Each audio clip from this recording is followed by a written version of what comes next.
Hello everybody, I am back with another Mr. Weird Thought topic, and in this video I will be talking about things required to make a superhero movie loved, iconic, and stuff like that. Like, what makes a superhero movie and what are the things required to make it not perfect, but loved and stuff like that. Because there are some movies to this day that have been forgotten, have been hated and criticized and questionable. There are some superhero movies that if you say their name, they're iconic, they're memorable, they're loved. It's whether it's the character, the story, or whatever. So let's get started. And before I start this video, if you don't know where you're at and you just entered my channel, this is my section of the channel where I talk about something I love or give my thoughts on while I give a little history and stuff like that, etc., etc.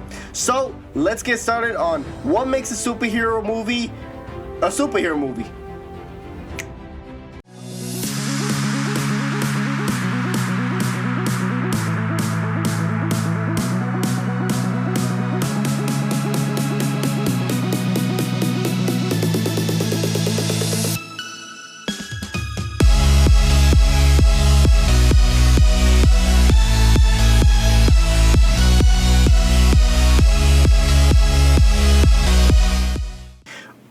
So let's get started, and of course I had to wear my favorite superhero shirt to show about the whole concept of superheroes and stuff like that. And this is a superhero that, I be honest, Nightwing, I really wish they would make a movie and stuff like that, but they haven't yet, and stuff like that. But besides that, I just had to mention that. Let's get straight to the topic. Superhero movies. We all love them. We all have mixed feelings about them. Whether it's certain movies, we have our opinions on certain things. Whether we like this character, we hate this movie, or the way they portrayed it, and etc., etc. And I will say, this video is more on my perspective and my thoughts and my opinion. So I will say this. I know there are a lot of things I will say that a lot of people are going to disagree, not like, criticize, and stuff like that. And that's fine. You don't have to agree with me, but at least understand my perspective, if that makes any sense. Because and I also want to hear your opinions and stuff like that on what makes a superhero movie great and stuff like that. But one of the things that I've always and superhero movies I've always grown up with, whether it was an animated movie, it was a live action movie about Spider-Man, Hulk, Batman, Superman, and etc., etc. There are some portrayals that I'm not a fan of, and there's some that I love. And I'm going to show you example. One I kind of big and hyped up superhero movie that I'm not a fan of, and it's like I enjoy it, but I'm not a huge fan of, it's not one of my favorites, is the Dark Knight trilogy. I am not a fan of that version of Batman. Yes, it's enjoyable. It has a lot of great moments. I like the first two. The third one, I'll be honest, I'm sorry. It just doesn't catch my attention. In my opinion, it sucks. And especially they did the Bane, which he's one of my favorite Batman villains. And another superhero movie that I love, that it's been perfect, that I would not really much change, is the Tobey Maguire Spider-Man. It's iconic, it's memorable. A lot of fans love it. There are some fans that have mixed feelings about it. There are some fans that are like, yeah, I'm not a fan of it, I don't like it. And that's fine. That's fine if you don't like every portrayal of a superhero movie. And I'll be honest, there are some movies that suck. There are some movies that are loved, that will always stay in everybody's heart. And I wanted to give my thoughts on the things that are needed that will at least make more or give more love than hate to a superhero movie. And one of the things is the inspiration. Where are they getting the inspiration? Because, for example, without the inspiration, the movie is not going to be liked by fans. Because if let's say I'm a director and I want to make a character like Spawn. I love Spawn, but I don't know enough details to be like, I can make you a movie. I understand the character from top to bottom, from the inside out, from the way he thinks and stuff like that. I don't like those directors that basically get that character and not use the things that we love about it. And look, every director is going to have a different perspective on a hero and stuff like that. That's fine. But as long as they make sure they grab the things that we love, and that's one thing. And when I'm talking about the inspirations, I'm talking about things that make fans love this character. Like, use a story arc that made that character loved by everybody. An attribute, a persona, a personality of that character that we can connect and relate to. The way he thinks, or the way she acts, or if she's goofy, if she's not, if she's always serious, or if he's, stuff like that. That's one thing that I feel like that's what makes a superhero movie great, is that they use enough inspiration where, and that's another thing. Not every superhero needs to be comic accurate, but at least they get enough,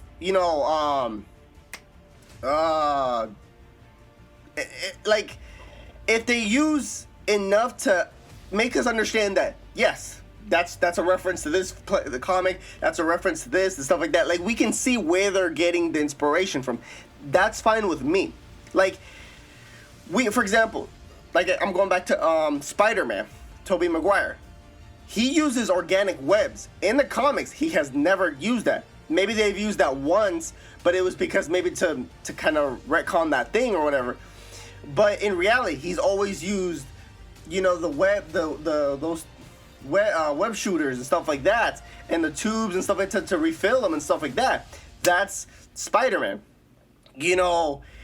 and like I said, it doesn't have to be comic accurate, but as long as they grab the things that made us love that character, that's fine.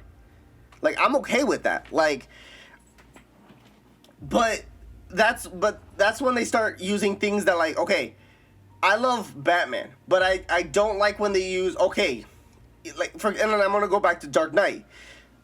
I'm not a fan of Dark Knight because, yes, I love that version. It has some things I love about it. I love how, in Batman Begin, he feels like Batman, but it's still, they kind of do a realistic take on it, but it's enjoyable. It's watched. There's certain things that, that they did kind of perfect with the suit, but then when they started changing it, they made it more into a tactical suit, which I'm fine with. It's not horrible, but like sometimes, and that's another thing that's also leading it, the way they portray the suits, because like I said, the suit doesn't have to be comic accurate, but if they grab the suit and make it real life where it makes sense, like, because in my opinion, one of the superheroes that's controversial, but in my opinion has a comic accurate look, in my opinion, is Ben Affleck's Batman. Yes, you may not like it, you may love it, but you gotta admit, his suit is a direct reference to the Dark Knight Returns suit, which it has that big logo that he has, or insignia. He's very bulky, he has those the short horns that he usually has. And that's a direct inspiration. That feels like they brought that to life, but altered it to make it merge with a different type of Batman for that movie. And I loved it. It's fine. They have two different colors. They try to do something different and make it more like the basic Batman, where he doesn't have to have, like, armor all over him and stuff like that. As long as the suit does enough to help protect the character, help, and stuff like that. For Iron Man, I will be honest, I prefer his live action suits than his comic suits, because when I saw Iron Man, I didn't know much about Iron Man. I'll be honest, I did not know much about him. The only reason I knew he existed was because of the 90s Spider-Man show. They brought him there. And of course the Incredible Hulk 90s show too. That's when I first heard about Iron Man, who he is, that he wears the tech suits and stuff like that to fight crime and stuff like that. And when I saw the movie, I was like, why does it, but this is my perspective, I was like, why does this suit look better than the comics? Why does it feel real? Like, this suit could be real.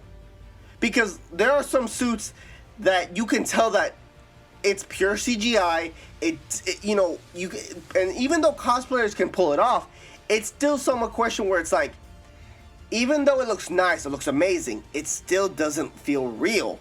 But Iron Man's, they brought that to life. They did it perfect. Another suit that I love that's perfect, that I don't care, that feels looks badass for the character, is Wonder Woman's look.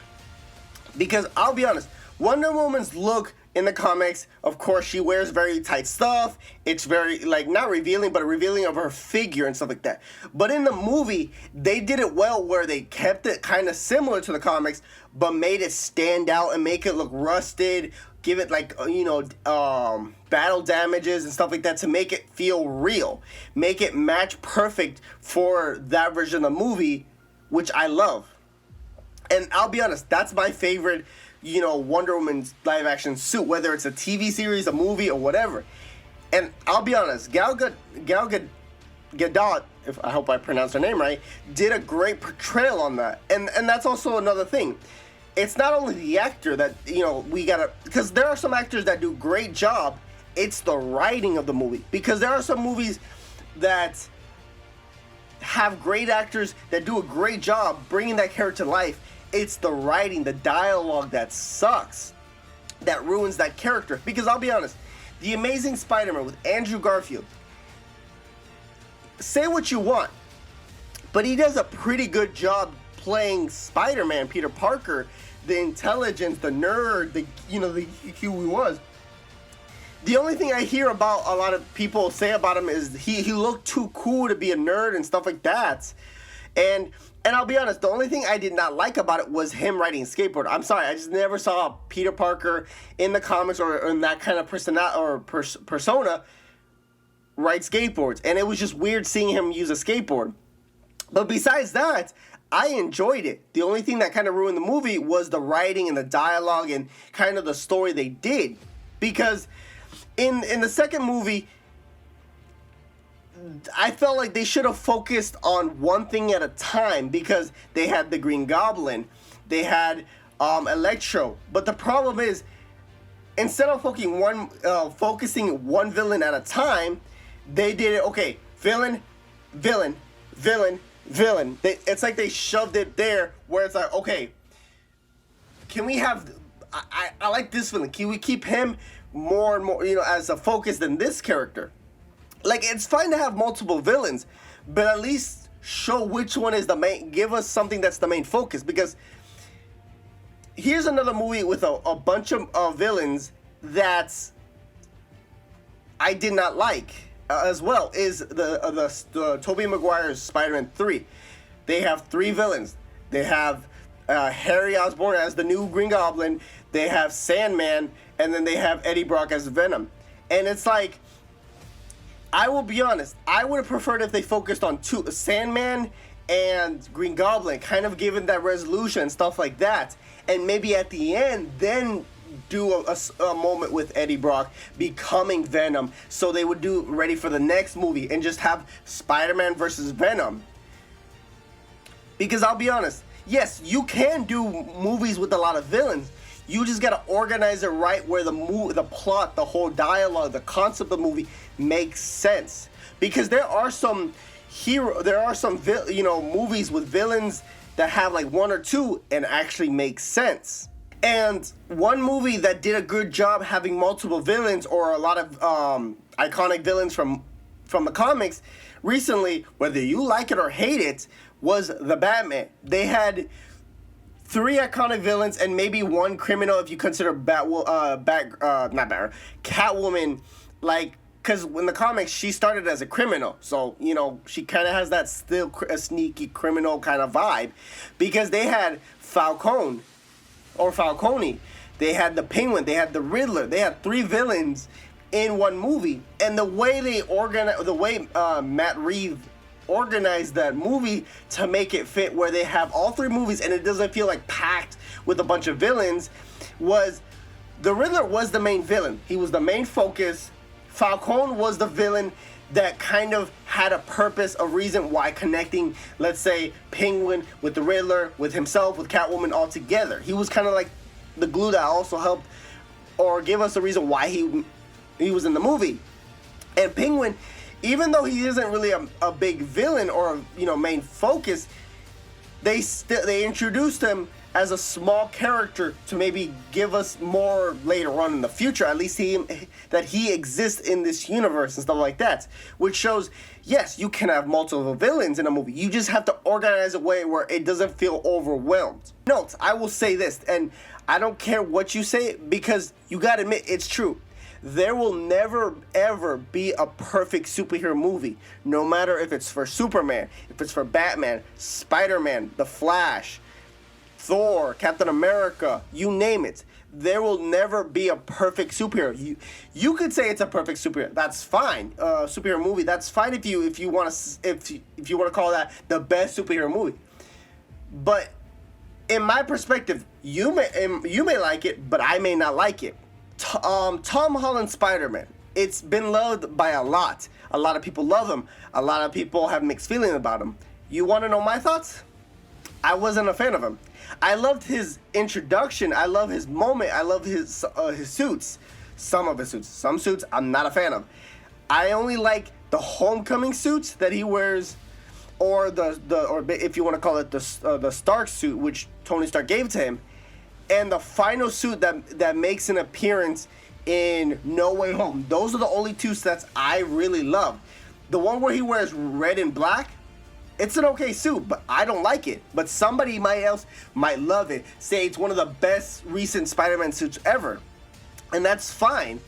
Because no matter what, no matter how perfect the movie is, there will always be people that will not like it, that will criticize it, that will critique it, only like aspects of the movie, and that's all. And like I said, that's fine. It makes sense. But again, another thing to recap is the story. Make the story, interesting. Have the dialogue catch our attention. Make us feel like that character is that character that we've always loved. Make it the personality when they write his dialogues. Make it feel like, oh shoot, yeah, that's something that this character would do in the comics. When it comes to the whole action and everything, make it where, yeah, and the thing is, for me, the one thing I've always loved about superhero movies is have the superhero struggle in some point in the movie, whether it's the first, the second, the third. Have a superhero struggle, because it helps us, make the character feel relatable, that even superheroes fail. Even superheroes aren't perfect. Because here's one thing that the Man of Steel, that I'll be honest, even though I wasn't a fan of the movie, there's one part of the movie that I'll be honest, I did like and was surprised, but it makes sense.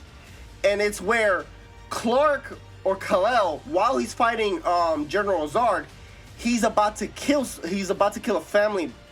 And Superman has one thing, either kill him or let the family member die and then finish him off. So what he does is the hardest thing, and he breaks his neck. And the moment he breaks it, it's like he stops and realizes, what the hell did I do? And then he breaks down and starts, crying and yelling like. And the thing I will admit, even though Superman really doesn't kill, that's the one thing I liked about the movie. He had a moment of struggle that he had to face. He had to do it. Whether he wanted to or not, he had to kill him. And it's something that he has to deal with. And that's one other thing. The other, with Ben Affleck. The one thing I like about Ben Affleck is, yes, even though he kills in the movie and Batman doesn't kill, remember, this is a Batman that's inspired from The Dark Knight Returns, where he's much more grittier, he's aggressive, he's not afraid to stab you, he's not afraid to crush you if he has to, and it's the same thing with the movie. He's already been Batman for a very long time, he's had his experience, and he's tired of doing the same routine, probably, of saving the villain. The villain comes out, or the criminal comes out and does the same routine. So instead, even though it's controversial, he brands them, which, even though I feel like that wasn't necessary, but, he's tired of doing the same thing. And he wants to, take down. And that's also one thing I liked about that with the Batman v Superman. He questioned Superman, saying, this man has the potential to kill the whole world. it's fine, and it's okay to question him, to question if he's one of us or not. You know, and of course it leads up to this great fight and stuff like that. And I'll be honest, with Ben Affleck, as a comic accurate Batman, he's one of my favorites, and he will always be that comic accurate Batman that I love, with the suits, the fighting, the aggressive, how he works, how he uses the darkness and stuff like. Because if you watch some of the clips from the movie, there are things that it makes me feel like that's Batman. That's Batman. I love that. You know, and stuff like that. And like I said, I may love it, but the next person might hate it. And like I said, it's fine if you love the movie and I hate this movie, or if I love this movie and you hate this movie, because, and that's also a thing I want to say. For example, Batman. There is multiple Batman characters, and it's great that we have a lot of portrayals of Batman, because there's a Batman for everybody. Like, there could be a fandom for the Ben Affleck. There could be a fandom for Michael Keaton's. There could be a fandom for Christian Bale. There could be a fandom for Adam West, and etc., etc. Like, to be honest, my top 3 Batmans that I love, and you can say whatever you want, is of course Michael Keaton's, Ben Affleck's, and the new Batman. Those 3, or if you had to take out live action, but it's a movie in general, then I had to do the portrayal of God, what's the guy who plays the animated series? How could I forget? I'm sorry, he's iconic. How could I forget? Kevin Conroy. Those are my 3 Batmans. But there are people that might disagree with me and say, no, Christian Bale, the new Batman, and maybe Val Kilmer. You know, and that's fine. And that's what makes an interesting conversation, to be like, why do you think you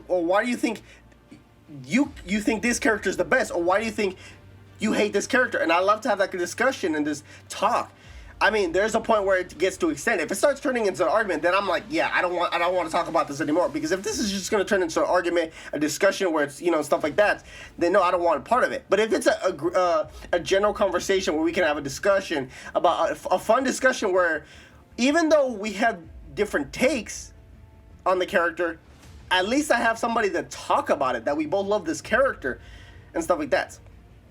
But before I continue talking and start rambling and stuff like that, I'm going to stop it right here, and I want to ask you, what, in your perspective, what makes a superhero movie iconic, loved, or what makes a superhero movie? Like, because, like I said, for me, I've already said what makes a superhero movie good. Now I want to hear from you guys, you know, and let me know, for example, which is your favorite superhero portrayal, whether it's Batman, Hulk, Iron Man, Spider-Man, Wolverine, you name it. Let me know. I'm curious. And I hope you enjoyed this video, and I know I kind of went in a rant in some aspects, or went all over the place, but I hope it helped you understand my perspective of what makes a great superhero movie and stuff like that. So, thank you for watching, and let me know what other topic you want me to talk about.